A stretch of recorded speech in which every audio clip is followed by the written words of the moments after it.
Well, it's Friday once again, and it's time to do mutual fund Q&A. Welcome to Fund to Money, your 24 into 7 buddy for all your money matters. Every Friday, we take up viewer questions on mutual funds, and this time it's no different. Uh, this time, we're going to take the question of a viewer who has asked us which option in ELSS should one opt for? Should it be the dividend option or the growth option? Interesting question. A lot of people ask this question.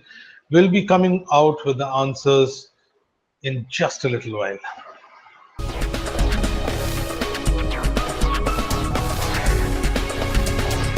Welcome back. Welcome to Fund to Money, your 24 into 7 buddy for all your money matters. We are doing mutual fund Q&A, and that's our Friday feature. We come with a Q&A video every Friday. So again, this time also we are doing another Q&A feature on Friday. Sudan HS2414, that's obviously not his name, but the email ID or something like that, YouTube sort of name.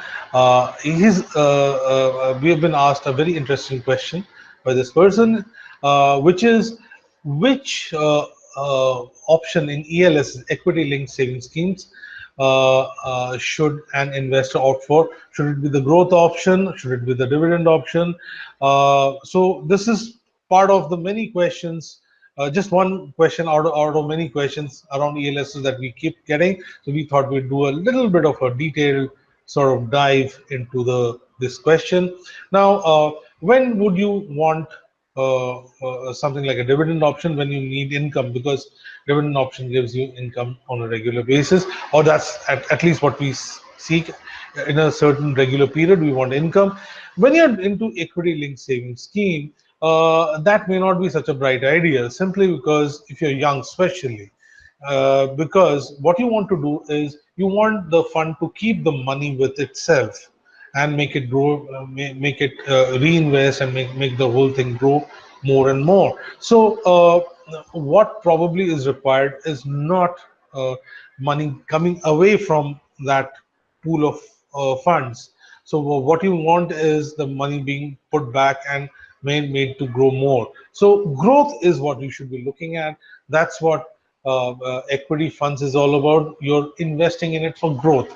If you want regular income, equity funds, which an equity linked savings scheme is, because it's a tax saving mutual fund where the money is being invested in equities. So that is not a great idea. Well, if you want a regular income, it's debt funds where you should be going. So if you're, whether it's a short-term debt fund or a slightly a longer-term sort of a debt fund, you need to go to debt funds for regular income or dividends, not equities. Why? Because you just don't know. Equity markets move up and down. If in a particular period things haven't done well, so they cannot, the fund cannot uh, announce a dividend. I beg your pardon. And so that's why it's very important for you to be very, very clear about why you're getting into an ALS. Typically, when you're going into ALSs, you would want the benefit of equities to come to you, and therefore a lot of times it's the first equity fund a person is investing in. So you should be looking at a longer term horizon. ELS is just an equity investment, and you should be looking at a horizon of 8 to 10 years, not in any equity fund.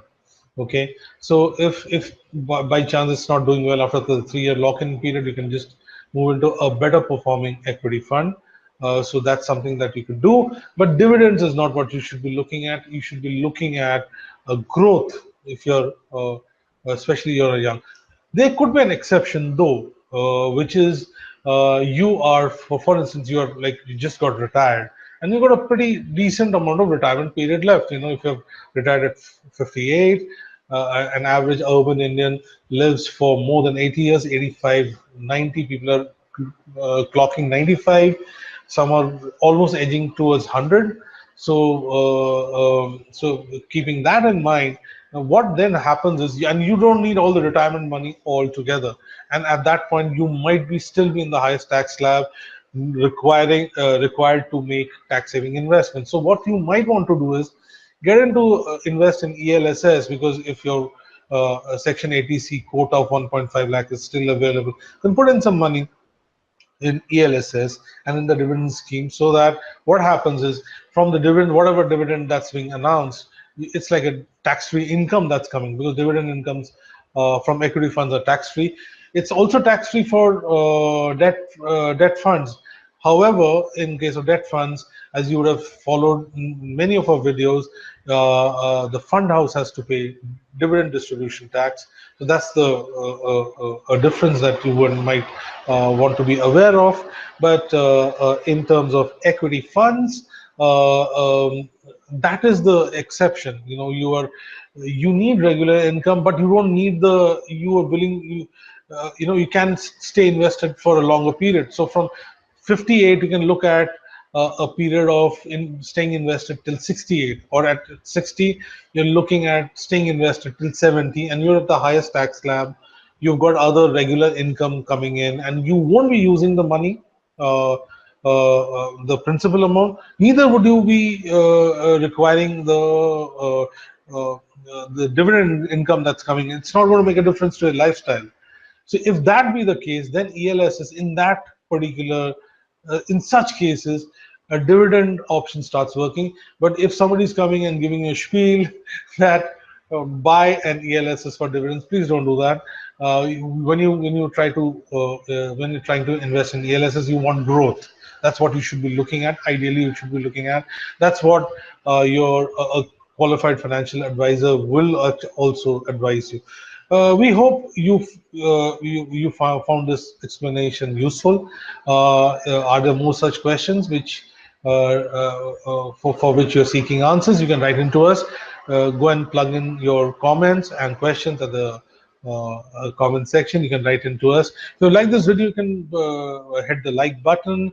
You can use the closed caption option to get the edited highlights. Also, you can go to the description section, see the edited highlights out there. There are useful links out there as well. This video can be followed on besides YouTube, where it's going to reside. Apart from that, you can go to a site where there are lots of other videos and lots of other content, personal finance related content waiting for you, including mutual fund content, lots of them. That's www.fundomoney.com. Apart from that, you can check out ELSS and mutual fund Q&A videos in the playlist, in the YouTube, and of course, you can also listen to these tracks on SoundCloud. So that's a lot of stuff waiting for you wherever you are. You just have to click and reach. Fundamental is practically there wherever a conversation on personal finance is happening. So we hope you have a great weekend, and we'll be back next Friday. Till the next time, take very good care of yourself, and goodbye.